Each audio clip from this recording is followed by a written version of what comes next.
Hello. All right. So, the folks in the cellar, how are y'all doing? We have made it through another year. It's good. That's great. That's amazing. Okay. Um, so I was thinking, and I have a list of things here about self-awareness, right?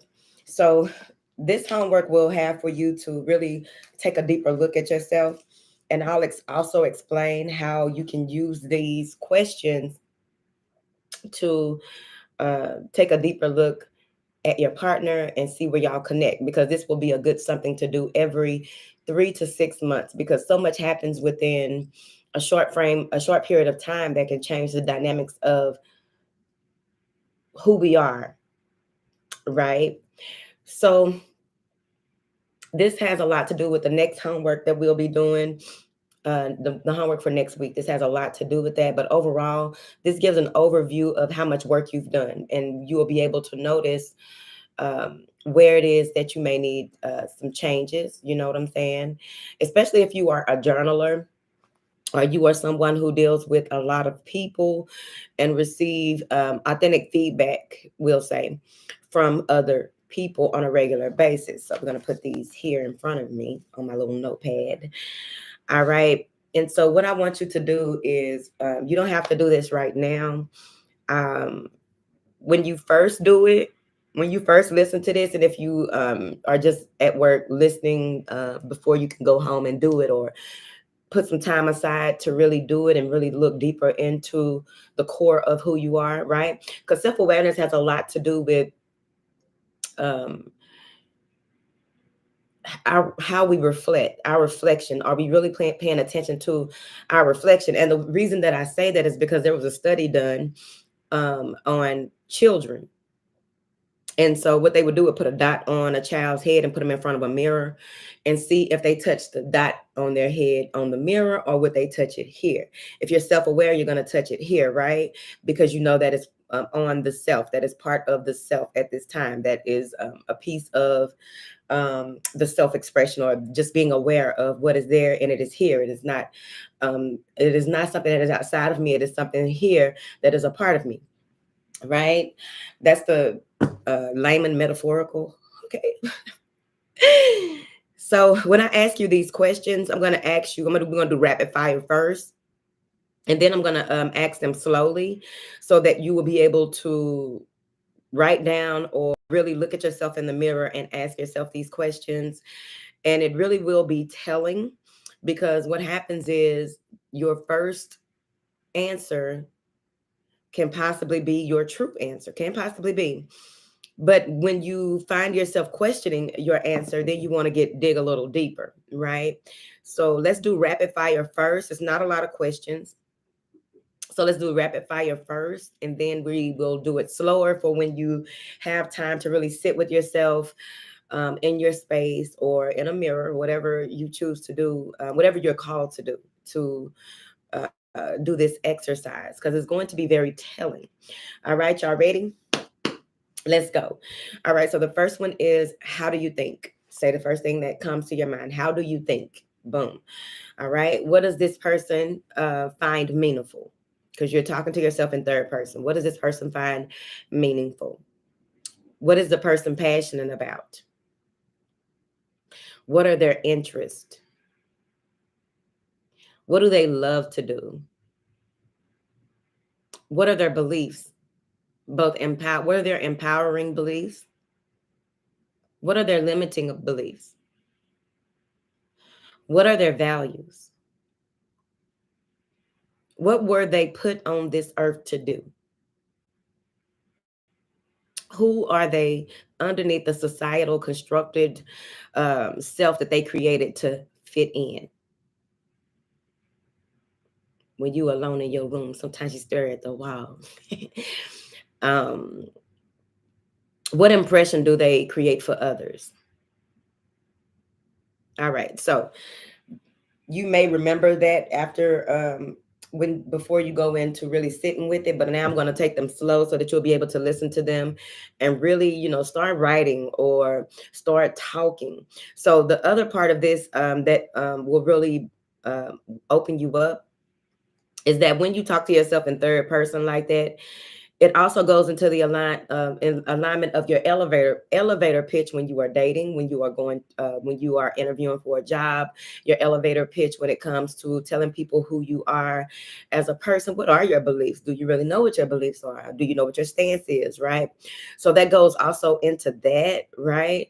And also pay attention to your gestures when you are answering the questions. If you decide to do this as mirror work, pay attention to the sensations of your body. Pay attention to if something changes, if you feel weird about what you're saying, right? Because that can occur as well. Um, and what you'll also notice is what may need a little working on. Okay, what needs a little 1-2 to do to assist you in becoming more self-aware. Right? There are so many different self-aware activities and practices, but this one has a lot to do with um, your an overview. It's an overview. Okay. So let's go ahead and say these slowly but surely. All right. How do you think? How does this person think?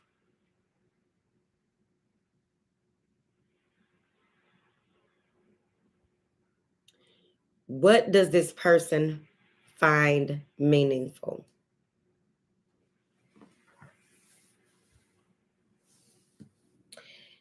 What is this person passionate about?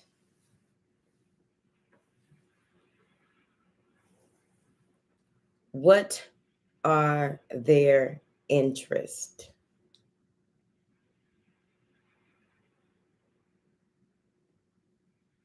What do they love to do? What are their empowering beliefs?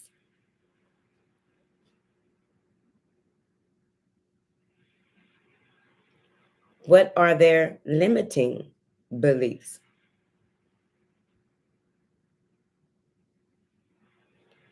What are their values?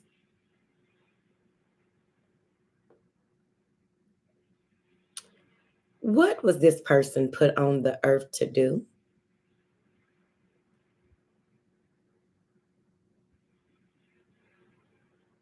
Who is this person underneath how they present themselves to society?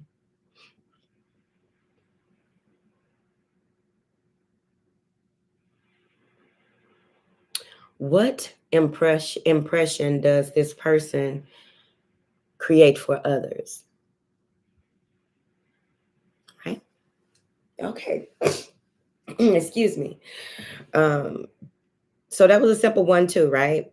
But you can also ask these questions to someone that you may be dating, right? Or you can fill this out as a questionnaire. You don't have to ask them like this, but you can be like, the way that you view how they think, right? So you write down the things that, even if it's a family member, friend, homegirl, homeboy, whoever it is, how does this person think? And then you do an assessment of how you believe that they think. And then you can ask them, how do you believe that you think? What are right? What are your values? What are your interests? Because versus how you perceive them versus what they tell you is going to be maybe totally different, or it may be something very close or along the lines of there's maybe similarities, right? So you want to pay attention to that because they say that people have three faces. They have one for the public, one for their family, and then one that they have for themselves, right? When they are in alone, right? When they are alone in their room. Okay. But I also feel that there's another, which is the shadow aspect of a person, right? Their deep down feelings, thoughts, and that's how. So the thing about the shadow part of people, or the shadow part of the self, is that there's usually, like, if they know what their shadow parts are, they want to hide them. They know what their shadow parts are. They want to um, not have them be found by other people, right? So what happens is it will still be seen, it will still be known, right? Even if they, because if you look at all of the things that have happened in our time, where a lot of people who did great things, their legacies were tarnished by some stuff that was brought up. And then in today's society, my goodness, right? That's why you have to be able to confront your shadow side so that you can come to terms quickly with that in which you just need to fix, you need to change, you need to surrender, right? And what is it that will heal that is, taking on healthier alternatives of what that is, or just making peace with it, right? It's the equivalent of when people are married for a long time and there's a shift in the connection, the sex ain't the same, a lot of things aren't the same, right? It's not just sex, but a lot of things aren't the same when after they've been together so long and the spark is gone or what have you. And that's so funny. I was talking yesterday to someone, a customer service rep, who, I asked her, uh, you know, I said I used to do, I like dealing with people. I like talking to people, y'all know the vibes, right? I just be chatting up, okay? Because she was working something out for me and I was chatting up with her. And she was like, yeah, I love it too. She was like, I learned so much. Like, she said that she talked to a man who was married, and he was trying to get some things done because a lot of stuff been going on with technology anyway. So that's why I had to call. But he had to get some things done for his anniversary because he wanted to surprise his wife with a secret chef, which is called, I think it's called secretchef.com. I wrote it down somewhere, where you can get somebody to come and prepare a nice, beautiful, romantic dinner, right? And so that's about the spark as well, right? And sometimes, people want to do something different or what have you. But what I was getting to is that when you are in relationships for a long time, an excessive period of time, things can become dull. Things can become too familiar. That's why travel is very good. It's very good to socialize individually as well as together, so that you can continuously get to know each other, have certain types of conversations, different types of conversations, right? And a number of other things when it comes to relationships. Um, but overall, sometimes you just really never know what's deep down in a person that they hid for so long. That's why you have a lot of people who come out the closet very, very late, and the spouse is devastated, whether it's a man or a woman. The spouse is very devastated because they had no clue or no idea, or so they say. The clues are always there. Or, you have people who um, maybe one person is a prude and the other one isn't, because they consider a prude someone who doesn't do all the stuff that they want to do, basically. So this is the prude, this is the wild child, okay? So sometimes you don't know that you are dealing with somebody that has some type of fetish and they don't know how to communicate it to you. Just think about it. All of the men who go to the femdom sites and want to just have somebody abuse their bank account. Like, this is a real thing. I think we talked about it before, but you have men who want women to abuse their bank account because they are in control of so much other stuff. They set aside enough money to have abuse, right? And so the dominatrix, what she does is, demand certain things and talks crazy to the man or whatever it is that the agreement says that she will do, for whatever it is she is demanding, basically. And so it's so funny because you would think that in this day and age, it shouldn't be hard to find someone to date who wouldn't mind. Okay, marry somebody who wouldn't mind. Okay, it's a natural thing. Like somebody who really wouldn't, like, oh, okay, that's what you like. Okay, so I say that to say that, it's important to get familiar with people all over again because, things change. You've changed, haven't you? Like, once you do this, you'll see how much you changed. Or if you still have some of the same beliefs and where you may need to maybe change up some things or add some things as well to your, I say, toolbox, right? So that's that on that. But I do find it very interesting when, dealing with couples. Communication is so important, and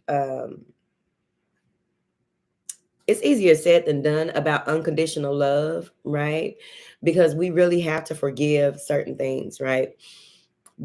And sometimes it can be that, some things are so devastating or so um, peculiar, because it's very peculiar when we come across people who don't at the least adhere to um, their natural responsibilities, because we all have natural responsibilities aside from the, pay your bills, do this, do that, be cordial, blah, blah, blah. Okay.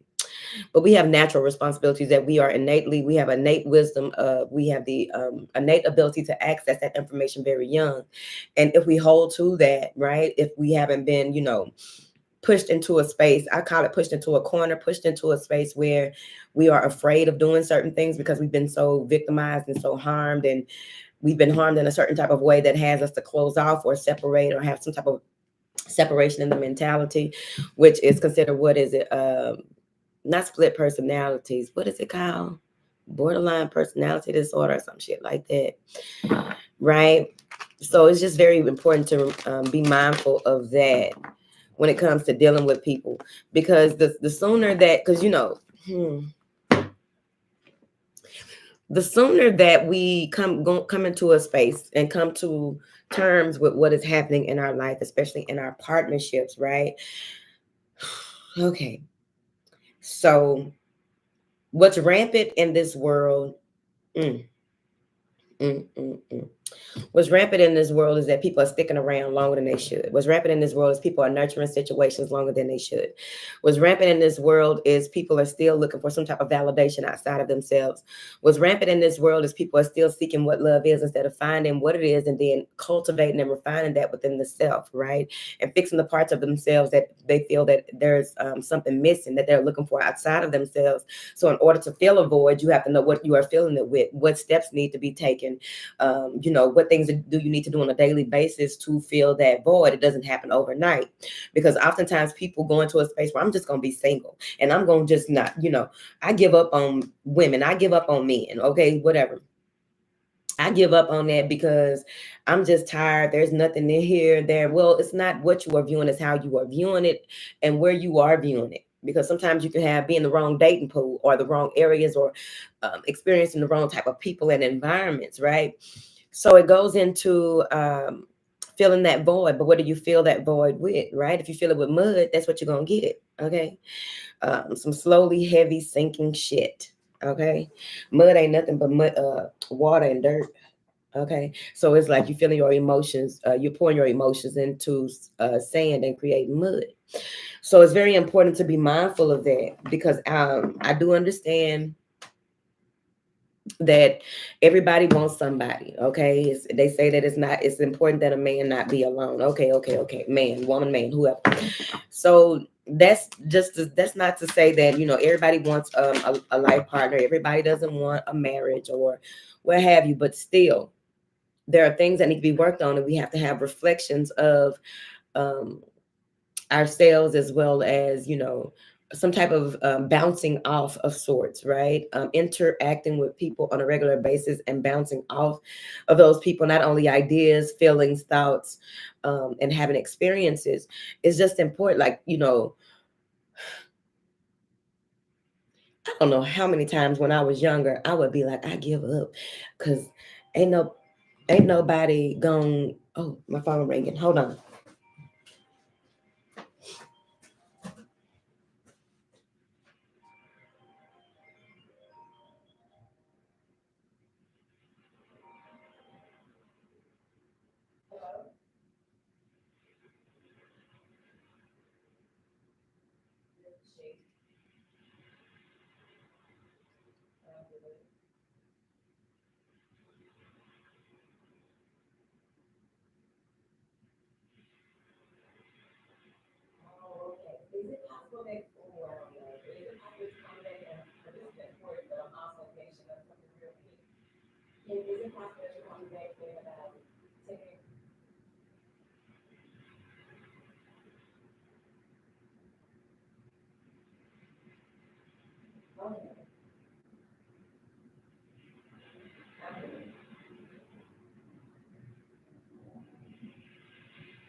Dang. I forgot where I was about love and relationships, but partnerships. Oh, when I was younger, I gave up on. I was like, oh, I give up, blah blah blah blah blah, and then find myself right back in a relationship. And people used to be like, how she keep get like, how did she get a man? Because I was in 3 relationships, right? Anything else don't count, period. Okay, but I was in 3 relationships, and people were like, how she keep getting a good man, and she got all them kids, and people would be like, oh, how she getting a man and she mean and all that, and they would really try to prove that I was mean. I was very stern, but I love and I also support my spouse, right? Because I had this relationship idea in my head, right? And I'm like, this is how certain things go. This is my role. This is your role. This is how certain things go. And they would just, be in accordance with that somewhat. That one person, woo, child. I learned so much in that relationship, and it was not that long. But the 2 longer relationships, I did learn a lot, right, about myself and how I do things and what needs to change and how, what is it that I would want and expect. That's why it's good to interact, even if you're not in the space of wanting to. I don't really want to be in a relationship. Well, you still have to, you don't necessarily have to date around, but at least date your friends, right? Um, that would be important. But being in a space where you just give up, but you got to ask yourself, why do I give up, right? Um, why do I not want to um, get back in the dating pool? How bad was the last person? What can you learn from that? And then how can you find what the triggers are? Or, really you got to find out what your expectations are. What did you like about the person? What didn't you like about the person? Um, what didn't you like about yourself when you were with the person? Because that is a huge to do. It's not all the time. It's not often that, you're going to like who you are when you're really in a relationship. I don't like who I am. And it's like, I really got to work on that, right? Because some people can bring out, different people bring out different things, right? So it's like, I don't like who I was in that relationship. I don't like who I was when I was dealing with that person. I just wish that, because there are a lot of people who are in relationships that are not healthy for them. And they end up wasting a lot of time in a relationship instead of finding someone or being in a space where they can be found, so that they can experience a greater and better joy of life. Because the only tears you're supposed to cry, the only tears that you should be crying are tears of joy, happiness, maybe a couple of funerals or something. I don't know. But there's some type of, there's a difference. All right. So I'm not gonna get too much into relationships, but the relationship that we have with the Most High, the relationship that we have with ourselves, the relationship that we have with our family and friends, the relationship that we have, overall, because you also want to take into account that what is the relationship a person has with themselves. Because sometimes when you pay attention to the relationship that they have with themselves, you'll notice certain nuances, or you will notice things that maybe they are trying to work out, like be honest, you know what I'm saying? And what action steps are they taking to know if you can stick around for that? Because sometimes people get into this space where they go by the words and not the actions or the deeds to say if somebody is really trying to be a better person, if they're really trying to work on themselves, if they're really trying to um, do what it is that they are saying that they will do. Because in this day and age, a lot of people hold on to the emotional connection. They emotionally connect to words. They emotionally connect to pheromones. They emotionally connect to the what ifs. They emotionally connect to their imagination of what this is, and it don't be that. What do you have here? I got these universal love cards out. What do you have here for the people of the Cellar to go with their homework? I be damned. Sacred union. And it's so beautiful, ain't it? All right. So somebody out there may be in a space where they are dancing with the universe, creating some type of beautiful energy that has a lot to do with sacred union, right? This could be the divine masculine and feminine within. But overall, check this out. Look at what it says. Through a touch, word, or glance, you find your beloved. Ooh, a current friendship blossoms and transforms into a physical and spiritual relationship. Through the magnetism of the divine, embracing divine love, you merge with one another. and love becomes an all-embracing thought. This is your season of love, honey. Look within and you're going to see it. It said right here. There is a pearl in your heart. Close your eyes and feel it. Mm. I feel it, y'all. Y'all feel it. Okay. Within each other, you discover love's infinite spiritual realm. Let's get another one. This is a lot of communication. This is a lot of blending of the heart, the crown. Some of you may be dealing with someone who's very intuitive here.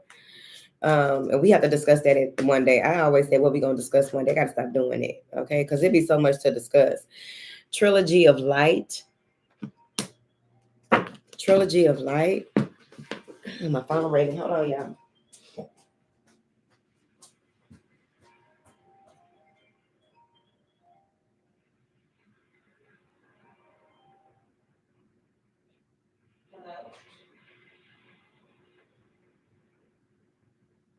Man, hello. What's up? Where you headed to? Okay. Why you sound like that, bro? Like, what is going on? Oh, okay. All right. Bye. Okay, Trilogy of Light. All right. What number? Where is this? These are not in alphabetical order. All right. So yeah, there's a blending here. And the thing about it, dealing with intuitive people, you got to be careful because even people who are very dark have intuitive gifts. And the thing about dark people with intuitive gifts, you know what that means: manipulation, psychotic as hell, um, extremely possessive. They utilize those gifts and do the things. They can read your body language. They can read your thoughts. They can, pay attention to everything that you do and how you do it. They know, like, for instance, I've met people in my life who I was just like, this person not only is extremely sexual, right? But this person is so tapped into their feminine side that they know every angle, every crevice of a woman's body, no matter if she's big, small, petite, medium, whatever, no matter the size, no matter the thighs. These types of people know every crevice, every word to say, they know how to dress, they know how to smell, they know how to wine and dine you and all of that, right? They just know everything, right? So you have to be very careful and not have, like I told a narc one time, I was like, baby, I don't mess with you like that. Because I will be honest, and sometimes I'm too honest. I'm honest to a fault. And I was like, baby, I don't mess with you like that. I was like, my heart and my coochie, they do not connect, right?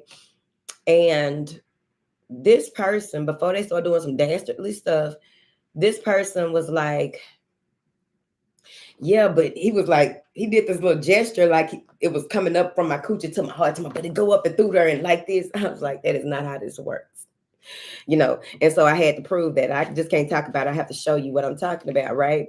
So there's some interesting people out here in this world, and I really do try to make sure that I help to educate the younger girls about, some of the things that go on out here in this world, because oftentimes they,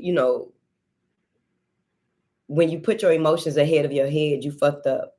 Okay. You fuck up.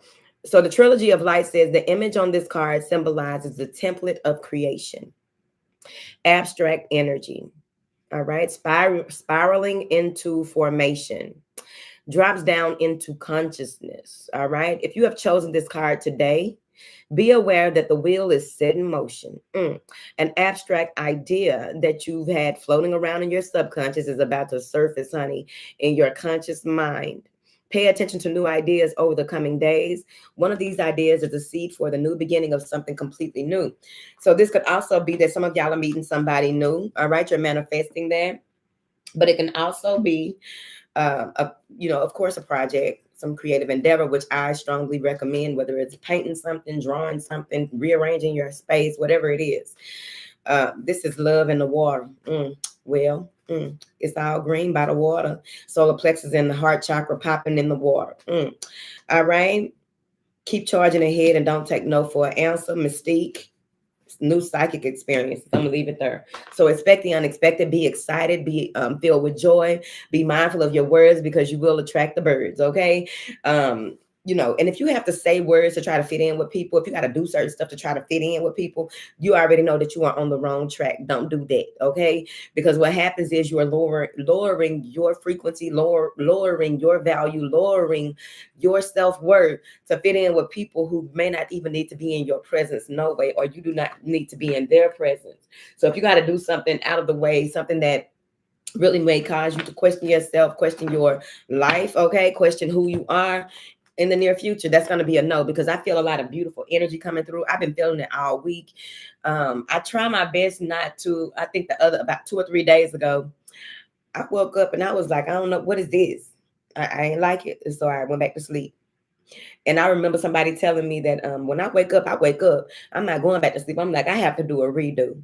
Let's figure this out right quick. I'm going back to sleep for a little 1-2. Okay. Because number one, what is going on? What is that? Okay. And then I woke back up and it was like, okay, that's what I'm used to. That's what I like. That's where, because I have my days where if I wake up and like, what is that? I switch it up, change it up, or go into deep meditation, deep reading. I have things that I read as well, listen to, whatever it is, it's whatever it's called in that day, in that space, my go-tos, right? But that one particular day, I was like, going back to sleep, okay? Because it's going to be a no for me. All right. All right. So, be mindful of how it is that you wake up to command your day. How does it start, right? You want to start strong and finish strong, okay? That's what we got going on. So I want y'all to have an awesome and amazing weekend, and also utilize this homework. You don't necessarily have to rush into it. Create space for it. Listen to it while you're on your way to work. Listen to this, while you are at the gym, right? That's a beautiful place to do it. If you run on a treadmill and listen to it, and pay attention to what it is the things that come across your mind, because what happens is things do trigger something that you probably feel like that ain't got shit to do with this. It has everything to do with it. But finding the connector, right? The dupler, the coupler. Okay, finding the connecting force, or the whatever connects it. Shit, finding what connects it will be important later. Whatever you are pushed into in the realm of your subconscious mind, because that's what happens a lot of time, and that's why I do this a lot of times. Is because I want to trigger something in you. I want to spark something in you. You know what I'm saying? It can seem so mundane. It can seem so, oh, this is so lame and all of that. No, I am here to spark something in you. Not only love, but overall, like, being more responsible for yourself, being more responsible for the duties that you have agreed to before you came here. Ooh. All right. I'm going to talk to y'all later.